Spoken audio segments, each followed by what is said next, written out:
Good morning, everyone. We have been doing chapter 7 from part 1, which is dissolution of partnership firm. The word firm has not been written here by mistake. It is dissolution of partnership firm in actual. This is our second lecture, which is again of theory. We've understood the definitions, meaning, and the difference between dissolution of partnership and dissolution of partnership firm in the previous lecture. We've also discussed about its weightage in the previous lecture. And today we are going to continue with theory again. As I said, this chapter is more into theory rather than practical sums. No doubt there are practical sums which consists of theory again in it and the journal entries. Alright?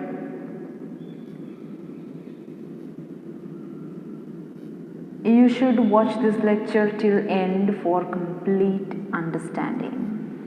And I hope you have studied the previous lecture. So the second lecture and the topic for today is the dissolution of partnership firm. In the previous lecture, we've understood about the definition and meaning of dissolution of partnership and dissolution of partnership firm. And in this lecture, we will undertake the study of important aspects of dissolution of partnership firm. We'll undertake study of accounting treatments for dissolution of a firm, or say dissolution of a partnership firm. Yes?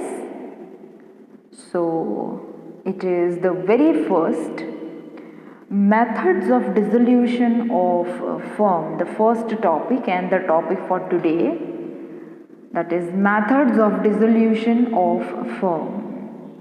The next one is legal and other provisions for accounting settlement of dissolution. Then lastly, the procedure of dissolution. Of these three, the topic here for today is methods of dissolution of firm. It is given on page number 276 of your textbook. The topic is methods of dissolution of firm, an important topic for a short question of theory of 3 marks. I repeat, this is an important concept of theory which is likely to be asked for 3 marks in your exam. As I said, there will be 2 short questions which can be sum or a theory. So, the important topic of theory is here. It is methods of dissolution of firm. As per Indian Partnership Act 1932, there are 2 methods for dissolution of partnership firm. This can also be a VSQ, that how many methods are there for dissolution of partnership firm? You say 2. There are 2 methods. The very first,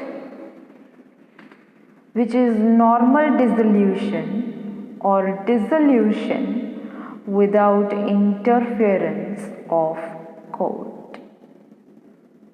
The very first method. And the second method is dissolution by court.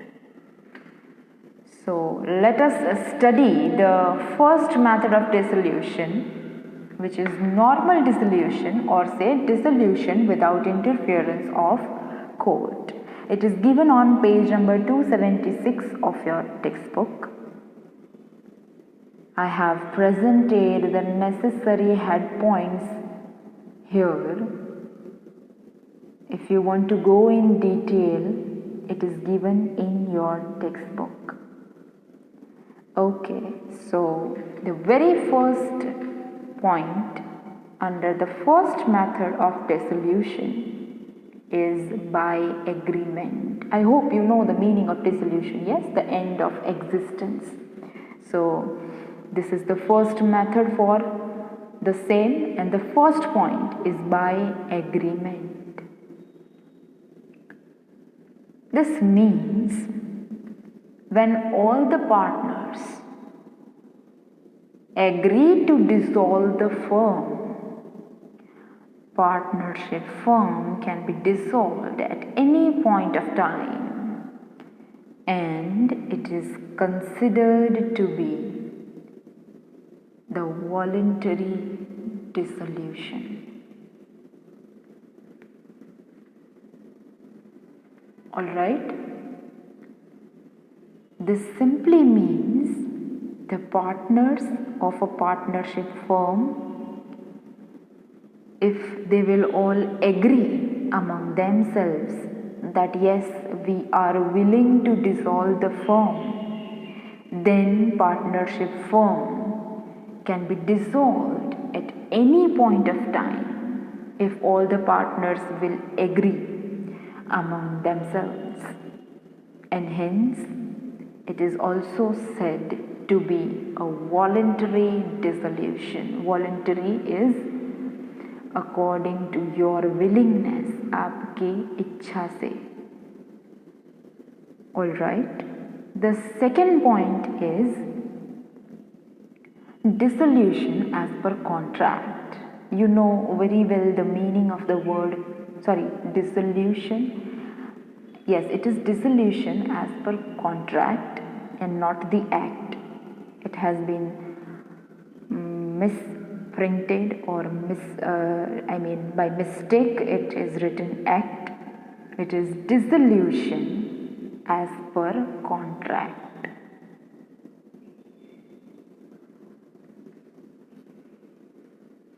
All right.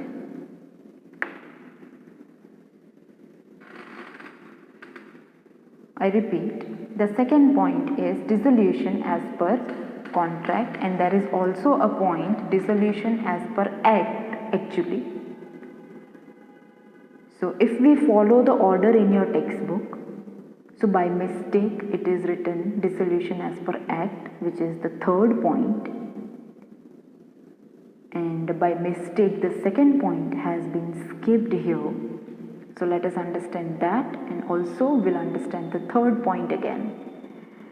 So dissolution as per contract, it is dissolution of a partnership firm on the basis of predetermined contract between the partners. So simply speaking, if there is any sort of contract among the partners, and at the end of that contract, the dissolution of partnership firm will take place. Now, talking about dissolution as per act. The second point has not been written here by mistake. If you are having your textbook with you, it is possible for you to understand. Otherwise, pay attention to what I'm speaking. Even then you will understand. So we have understood the first point, that is by agreement, and the second point dissolution as per contract, and the second point presented here dissolution as per act, which is actually the third point in your textbook. So there are two conditions under dissolution as per act, of which the first is when all partners of the firm become insolvent, or except one, all partners become insolvent. Whenever this type of situation arises, that means all the partners of the partnership firm will become insolvent, Now, what does the word insolvent mean? This is a very common word, and if you don't know the meaning of this word, you should please Google this. Yes?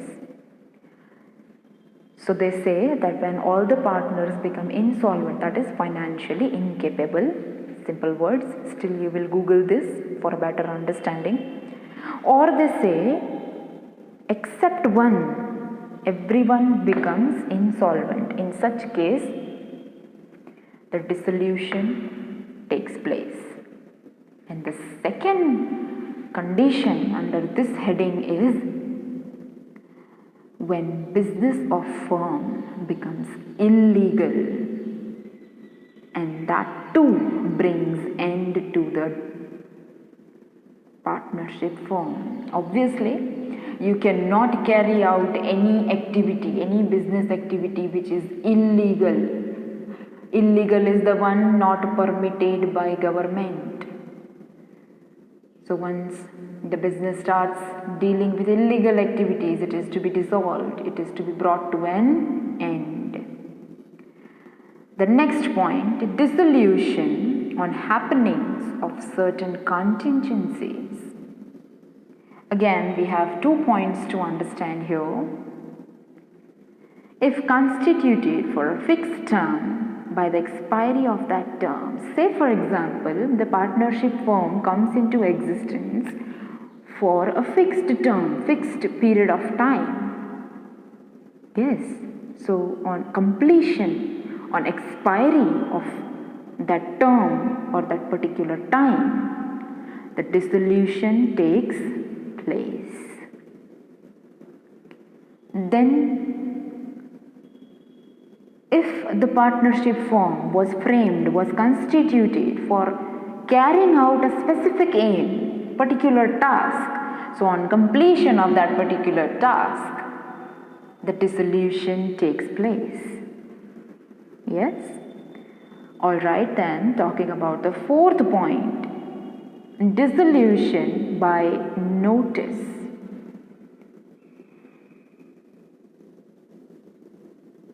When the partnership is at will, the firm may be dissolved by giving any prior notice in writing to other partners of the partner's intention to dissolve the firm. I hope you know the meaning of the word if the partnership is at will. Yes. So if any of the partner is having intention to dissolve the firm, to end the firm, then the partner can give notice in writing to all the other partners with his intention to dissolve the firm. And the firm is dissolved as from the date mentioned in the notice as the date of dissolution, or if no date is mentioned, then it will be dissolved from the date of the service of the notice. In simple words, if the partnership is at will, any of the partner, if he desires to dissolve the firm, the partner will give a notice in writing to all the partners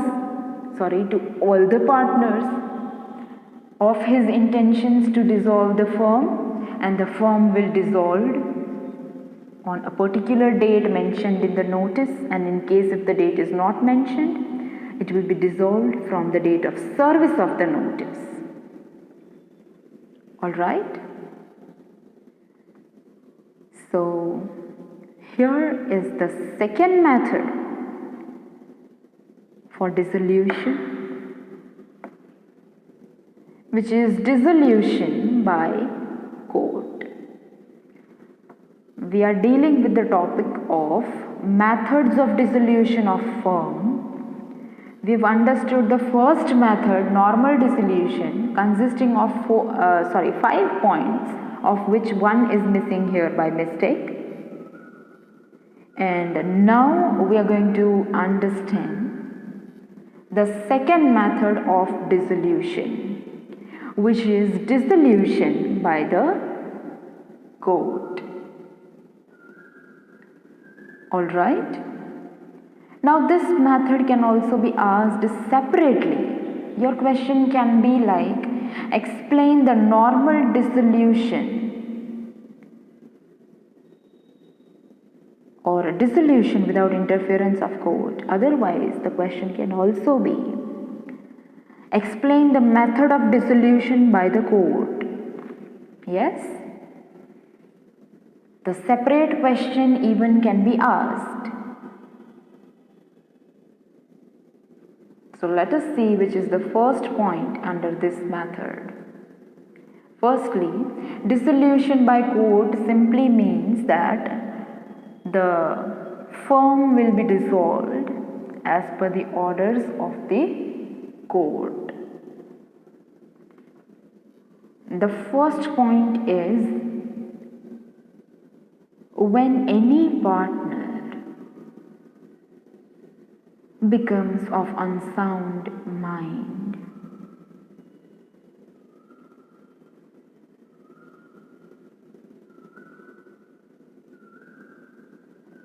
now what does this mean? This simply means that the partner loses its mental balance. So during this time, the court can give orders to dissolve the firm. Second point says, when a partner becomes permanently incapable of performing his duties as a partner. If a partner becomes permanently incapable, this is a very simple point. You can continue any sort of activity only if you are capable of doing the same. If you aren't capable of discharging your duties properly, then obviously you are removed. So similarly, when any of the partner becomes incapable of performing his duties as a partner, the court can give orders to dissolve the firm.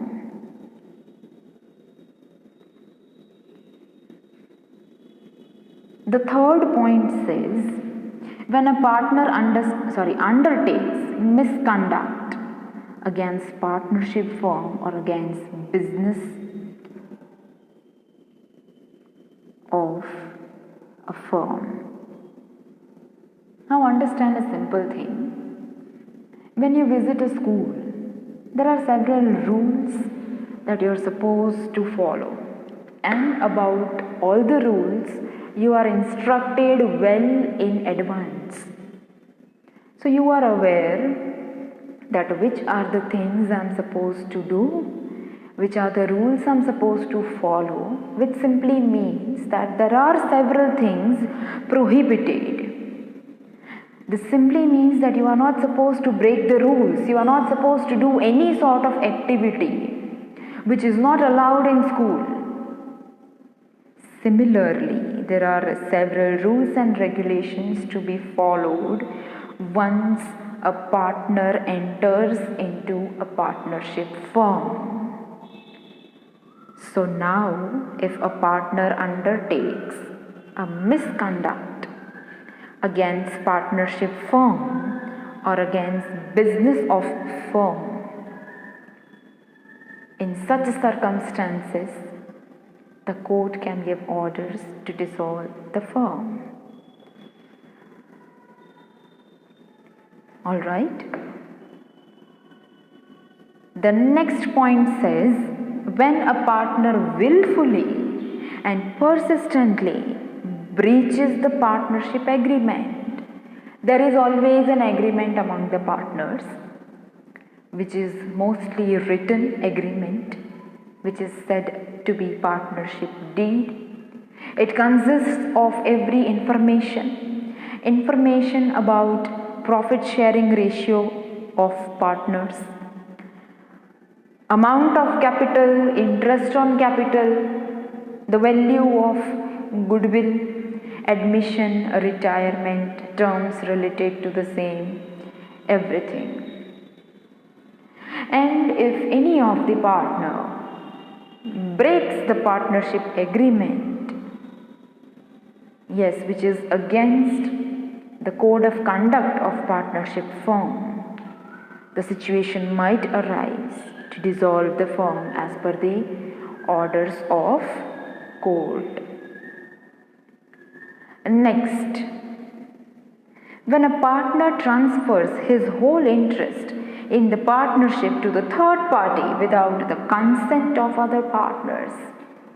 Say for example, there are three partners, that is A, B and C, working together in a partnership firm. So you know very well, once you work together, the decisions are to be taken mutually, with mutual understanding and with the consent, that is permission of all. So now if any of the partners, any one out of A, B and C will transfer his entire share of interest to third party without the consent of other partners, this leads to dissolution. Yes, you cannot do that without taking permission of other partners. Why? Because you work together in a partnership firm. So the decisions are to be taken mutually. Next point is when a firm continuously incurs loss and is unable to run a business due to loss. Obviously, if the firm is making loss every year, so any activity making loss cannot be continued for a longer period of time. It needs to be closed. It needs to be shut. So when a firm continuously incurs losses and because of that reason it is unable to run a business, that time the firm needs to be dissolved. Obviously, who is willing to continue an activity resulting in loss every time, again and again? Nobody. So it needs to be dissolved. Over and above this, the points that we have studied, except this, if the court finds any other ground to be just and equitable for the dissolution of the firm, the court can give orders to dissolve the firm. This simply means that the points which were presented here, even over and above these points, if there is any other reason that the court finds suitable for dissolution, the court can give necessary orders in such a case. Alright, so we are done with the methods of dissolution of firm. Let us check what is your homework for today. It is methods of dissolution of a firm that you have to write down once in your fair book in detail. In detail means what? Not only the sub-points but also the explanation is what I mean. Yes? You can see here the topic for today that we have considered is dissolution of partnership firm and its accounting treatments. So the very first aspect is methods of dissolution of firm. The topic that we have understood and studied in today's video lecture. There are two methods, normal dissolution and dissolution by the court. Yes? We've understood normal dissolution, and as I said, it is given on page number 276 of your textbook, and we have subheadings under this method. which are overall 5, and by mistake here only 4 headings are presented, but I have explained all the 5 during the lecture.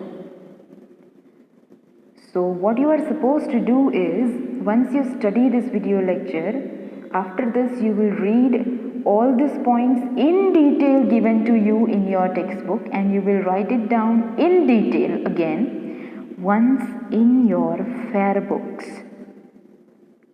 Alright? The second method, that is dissolution by the code, obviously we have also understood the points related to this method.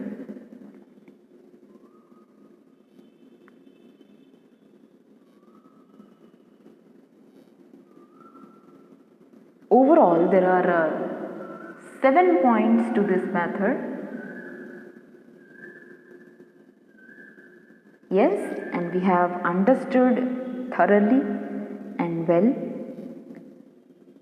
You need to write down those points in your fair book, and also you need to learn this topic, because as I said that in short questions, the 2 short questions from this chapter can be a sum, either can be a theory. 2 sums, it can be sum and theory.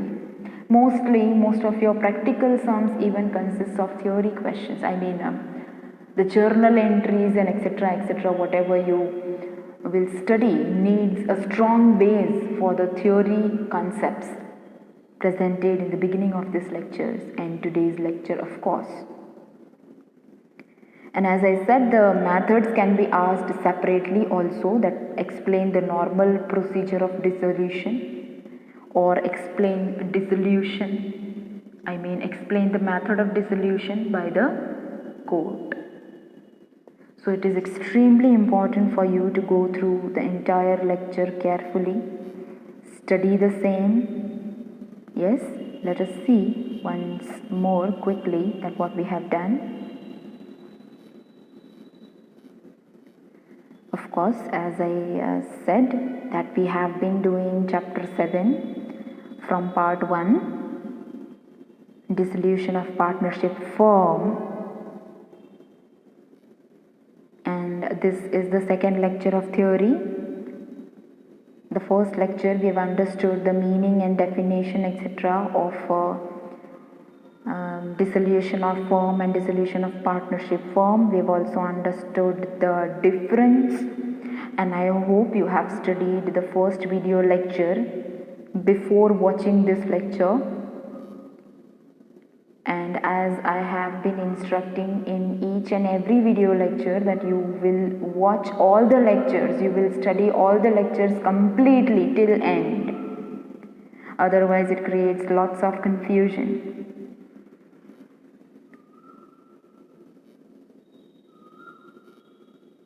The topic we took today was methods of dissolution of firm, and in the next lecture our topic is going to be legal and other provisions for accounting settlement of dissolution, and last, the procedure of dissolution. We are going to understand these 2 topics in the next lecture. So in next lecture we will be done with the accounting aspects of dissolution of partnership firm. The 3 points mentioned here, alright, of which one, that is first, methods of dissolution of firm, is completed today. The 2 methods, these are the head points. The 5 head points are presented in your textbook. You will read them in detail. You will write it in detail again in your fair book. This is the second method, dissolution by the code. You have 7 points, of which 3 are here and 4 points are here presented on your screen. You will study this very carefully. You will try to learn, and you will also write this in your fair book. I repeat, in detail. The first method only head points are presented in this lecture, but you have to write it in detail from your textbook. So here is your homework. Study well and stay home. We'll see you all soon in the next session.